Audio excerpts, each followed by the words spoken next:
이런 걸 두고 뭐 시켜도 안 되네, 공부도 역시 들름 되리네, 이런 말씀들을 하시거든요. 우리 아이는 공부싹이 노란가 보다, 이렇게 생각하시는 경우가 많은데 뭐가 그리 재미있겠습니까? 안녕하세요. 최근 도발적인 제목으로 다소 논란을 빚고 있는 서울대 의대 엄마는 이렇게 공부시킵니다의 저자 김준서입니다. 반갑습니다. 오늘은 책 발간을 기념해서 여러분들께서 궁금해하시는 질문 5가지에 대한 답변을 준비해봤어요. 먼저 제 소개를 간단히 드리자면, 저는 서울대학교 의과대학을 졸업하고 서울대병원에서 정신과 전문의 과정을 마쳤습니다. 그리고 임상 강사로 같은 병원에서 근무를 했고요. 인간의 뇌와 인지 기능에 관심이 많아서 세부 전공으로 치매, 인지기능 장애를 전공했습니다. 그리고 한편으로는 13년 전부터 아이를 키우면서 고군분투 중인 두 아이 엄마입니다. 먼저 말씀드리자면, 저는 사교육 무용론자는 아닙니다.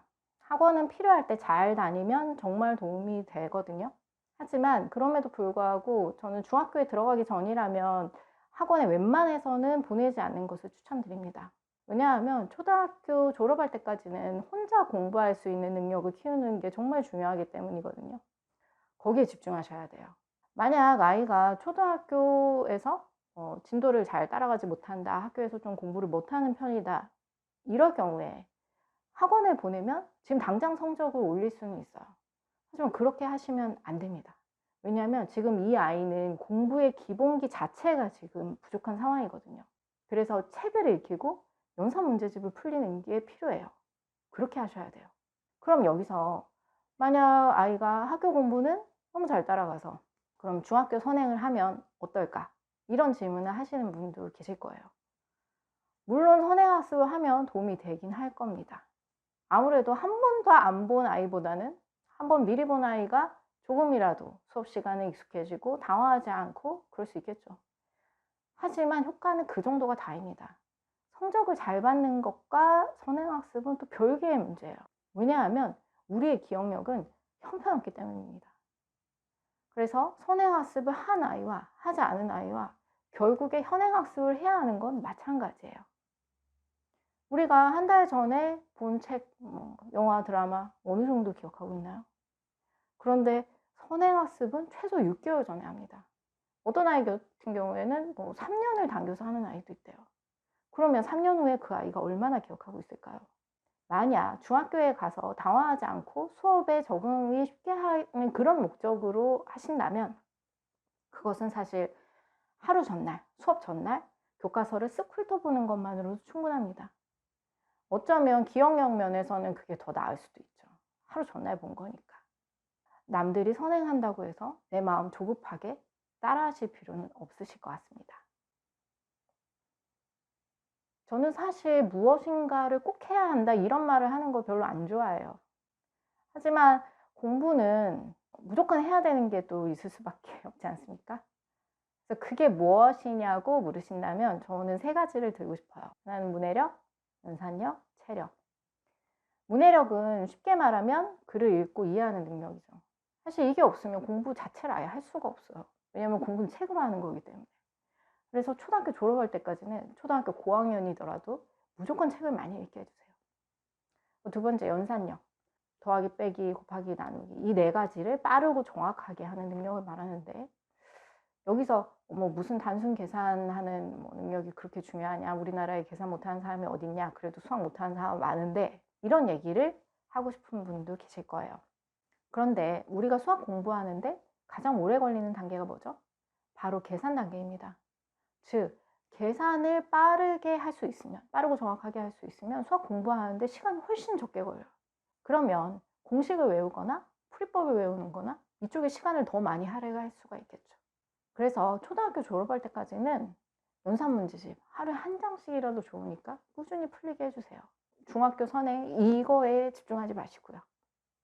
그리고 마지막 3번째, 어린아이 키우는 부모님들께 체력에 대해서 얘기를 하면 별로 와닿지가 않아요.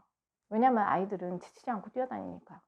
하지만 중학교, 고등학교 후반부로 갈수록 공부에서 체력은 정말 중요해집니다. 공부량이 어마어마하게 늘어나기 때문에, 따라서 초등학교 졸업할 때까지는 마음껏 뛰고 운동하게 만들어 주시기 바랍니다. 아이가 어느 정도 철이 들 때까지는 아마 그 시기가 중학교 2학년 뭐 그 이후에 오는데 보통 그때까지는 아이들은 공부를 왜 해야 하는지 잘 느끼지를 못합니다. 그리고 아이의 뇌는 아직 미성숙하기 때문에 자라고 있는 중이기 때문에 어른에 비해서 상당히 산만하죠. 그래서 하루에 뭐 10분도 책상에 앉기 싫어하고 뭐 산만하고 이런 이제 친구들을 보면서 이제 부모님들이 아, 우리 아이는 공부 싹이 노란가 보다 이렇게 생각하시는 경우가 많은데 그렇게 걱정하실 필요 없고요. 다만 지금 당장이라도 책상에 앉히는 방법은 있습니다. 어떻게 하시면 되냐면 여러분들, 그러니까 부모님들께서 스스로 공부라는 상품을 파는 영업사원이 되었다고 한번 생각을 해보세요. 그렇게 접근하시면 됩니다. 그래서 공부라는 것이 뭔가 재밌을 것 같고 잘하면 환상적인 일이 펼쳐질 것 같고 이런 것들을 보여주신다든지 아니면 시작이 반이라고 하잖아요. 그래서 책상에 부드럽게 앉아서 공부를 시작하는 걸 도와주신다든지 이런 식의 방법들이 있습니다. 구체적인 방법은 이 책에서 더 자세히 알려드릴게요. 크게 말씀드리자면 공부는 후반부로 갈수록 더 중요해집니다. 고등학교 때 공부 잘하는 거랑 초등학교 때 공부 잘하는 거랑 어느 게 더 중요합니까? 당연히 고등학교 때 공부 잘하는 걸 택하시겠죠. 즉 공부는 끝에서 에너지를 폭발시키는 게 중요합니다. 중학교, 고등학교 때. 그런데 이거 반대로 하시는 분들이 생각보다 많아요. 4살부터 공부시키고 7살부터 학원 보내고 초등학교 4학년을 중학교 과정 공부를 시키고 근데 그렇게 하면 지칩니다. 아이도 지치고 부모도 지쳐요. 그럼 결국 포기하게 되죠. 이런 걸 두고 뭐 시켜도 안 되네. 공부도 역시 될놈 되리네. 이런 말씀들을 하시거든요. 하지만 그건 전략을 잘못 짰기 때문인 경우가 많아요. 한번 스피드 스케이팅, 뭐 1500m, 3000m 이런 장거리 경주 영상을 보셨으면 좋겠어요. 거기 보면 세상에서 제일 스케이트를 잘 탄다는 엘리트들이 빵 하고 출발 종소리가 나면 어떻게 하는지 아십니까? 거의 그냥 기다시피 걸어가요. 산책하듯이 슬슬. 왜 먼저 안 튀어나갈까요? 초반에. 다른 선수보다 먼저 나가면 나중에 끝에서도 더 빨리 들어올 수 있을 것 같은데. 그렇게 해야 초반에 천천히 달려야 기록이 결국에는 잘 나온다는 걸 알고 있기 때문이죠. 공부도 그렇게 시키시면 됩니다. 초반에 힘을 아끼고 마지막에 폭발시킬 수 있도록 그렇게 시키시면 됩니다. 제가 이 책을 쓴 데에는 3가지 이유가 있었는데 하나는 아이를 공부시키는 게 정말 어렵잖아요. 사실 저도 그랬거든요. 공부해라. 안 해. 싫어. 오늘 안 할 거야. 뭐 이러면서 책상에서 실랑이를 하기도 하고 그러다가 부모 자식 연 끊어지겠다. 이런 걱정도 되고요. 그거 해결해 드리고 싶었어요. 두 번째는 요즘 인터넷에서 교육 정보를 찾아보면 등골이 오싹하거든요. 뭐 이렇게 해야 되는 게 많은지. 근데 그렇게 시키면 잘못하면 아이가 중간에 포기합니다. 아이는 공부하는 기계가 아니기 때문에. 또 다른 하나는 이거는 성적 잘 나오는 거랑은 큰 상관이 없는데? 그런 방법들도 많이 돌아다니고 있었어요.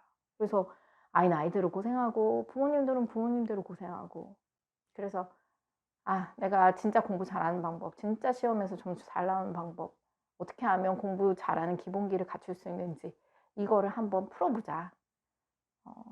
뭐 돈 낭비, 시간 낭비, 에너지 낭비 이런 거 좀 안 하게 도와드려보자. 세상에 조금이나마 도움이 돼보고자. 이런 생각으로 책을 썼습니다. 그리고 마지막 하나는 이거는 제 개인적인 욕심이었는데요.